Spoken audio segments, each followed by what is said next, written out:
Once upon a time, the NFL draft was a moment, an event for real, diehard, dyed-in-the-wool football fans. For the ones who get it done. That place where the college and pro games intersected for a brief, glorious moment. A weekend in Radio City Music Hall for the hardcore. The beauty was in the simplicity of it all. A player is drafted, you talk about his college career, you talk about how he'll fit in with his new team. You analyze the value and thought process behind taking said prospect. At some point, the Jets do something stupid. New York Jets first round selection, fullback.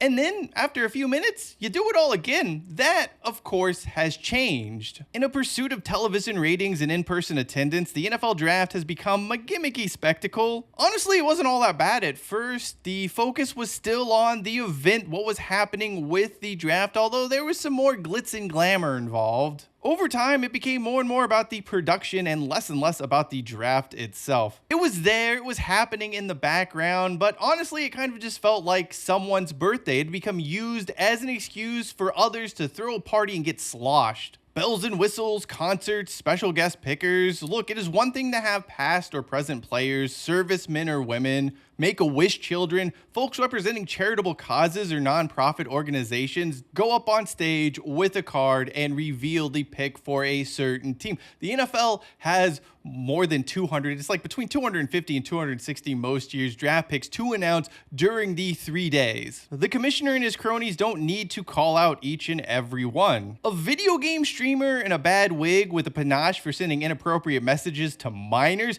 I don't even need to say allegedly with that statement, by the way. It happened, but yeah, you can say this was a moment the NFL regrets. Yet this is a moment that encapsulates far more than just a bad idea or a bad decision. When Dr. Tiny Prick, hold on, disrespect.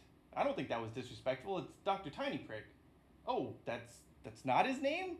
Disrespect is his name? Or if you say so. When Dr. Disrespect announced the 49ers selection in the third round of the 2022 NFL Draft, well, the NFL Draft had officially jumped the shark. If you're not familiar with this term, it comes from an episode of Happy Days where Fonzie, Arthur Fonzarelli, jumped over a shark on water skis. It was such an out-of-character moment for the series, which went downhill quickly thereafter. One of my favorite things about the early 2000s internet was a Jumping the Shark website, which just had people post when they thought certain shows jumped the shark. I spent many hours perusing that, learning about Ted McGinley mostly. Good times indeed. Now, as it relates to Dr. Fuckface's appearance at the 2022 NFL Draft, some out there will try to defend it by saying, we didn't know exactly what this creep show was up to at the time. But we had some ideas. The rumors of his nefarious activities were widespread. You don't get banned from Twitch for being an upstanding citizen. Besides, the NFL has countless people on payroll whose jobs it is to investigate folks and perform background checks. The NFL couldn't divert some of their resources to look into a dude you're inviting to the draft who some people seem to think is a potential diddler? He didn't even have a song defending himself. Do not diddle kids, it's no good diddling kids. Oh yeah, even before that came out, he had been doing some kind of racist things before that. There was also a really fake, phony alligator tear apology about cheating on his wife. I want to be transparent that I've been unfaithful. And at least he didn't lose sight to those most important to him during that apology video. I apologize to you guys, my sponsors and Twitch. And this is not who I am. As bad as all of that was, it wasn't simply this D-Bag's appearance at the NFL Draft in 2022 that caused the event to jump the shark. No, we need to look into what actually transpired. Because by the time this asshat has moseyed his way on off the stage, the NFL Draft is never the same. Let's break it down, shall we? It is time for him to announce. So Rich Eisen immediately buries this. State-owned NFL media has already broken from company line, and we are only seconds in. Yeah. Come on, your opening line can't just be saying yeah a bunch of times. The only thing worse would have been doing the Michael Scott twirl. Don't do the twirl. Lose the twirl. Twirl sucks. Michael, I hated the twirl. Hate the twirl. We continue on, and the reaction this dude is getting seems to be like 95% indifference and 5% booing. Do not worry, those boos turn into dead silence after a bad attempt at humor. 2022 to NFL draft. I remember watching this live and being so annoyed. This is the 93rd pick. We are in the back end of the 3rd round. Just read what's on the damn card. Go do your shtick on your channel. Tyrion Davis Price, running back, LSU. Anyway, he eventually gets the pick out and fans go mild. Most folks are probably just wondering what the hell a character from Corey Hart's Sunglasses at Night video is doing 40 years in the future at the NFL draft.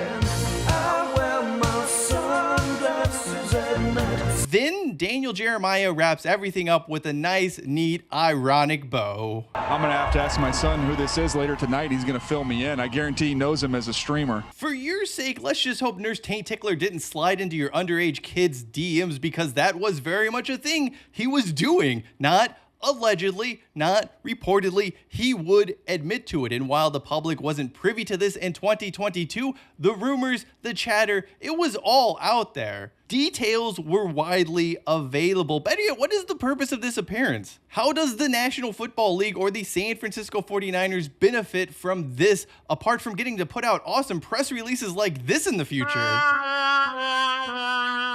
Taking a step back and looking at the bigger picture here, you know what really blows my mind is that people refuse to give the homeless $1 when they see them on the street because they think they are lazy, yet they will gladly hand over this tool in a bad wig and crappy costume who plays video games $10 monthly just to be a member of his club. Here's hoping age verification is a requirement for new members. Some of you out there are going to be saying, it doesn't really matter, let the NFL have these randos announce picks, it's fun, blah, blah, blah. It's really not though. These spots are just contributing to pushing away the NFL draft from what it should really be about. A chance for fans to get together, talk football, analyze football, have a weekend centered on football. Now the entire thing is devolved into incessant chatter about 2 or 3 big storylines, a bunch of guest spots from folks you probably don't care about. If you're lucky, in the later rounds, you'll get a recap of the last 5 picks, all of which the TV networks missed. And in 2022, there was an appearance from a dude in his late 30s who tried to meet up with a high schooler. Fonzie on water skis, eat your heart out. The NFL draft has jumped the shark. Sadly, things only go downhill from here. Think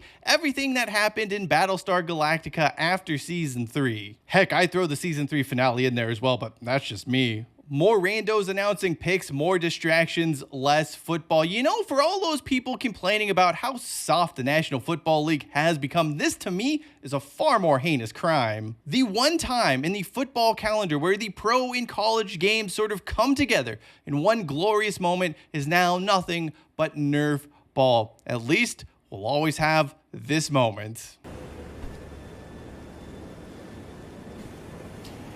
If you know, you know. Anyway, thank you for watching this video. If you'd like to know more about the history of the NFL draft and how it went from a bunch of football people in a hotel conference room to a huge old production that it is today, videos in the upper left-hand corner of your screen. Until next time, I'm Cheyenne Hollis. This is the touchback. I don't know where they're putting touchbacks anymore, so take it out to some predetermined spot on the football field.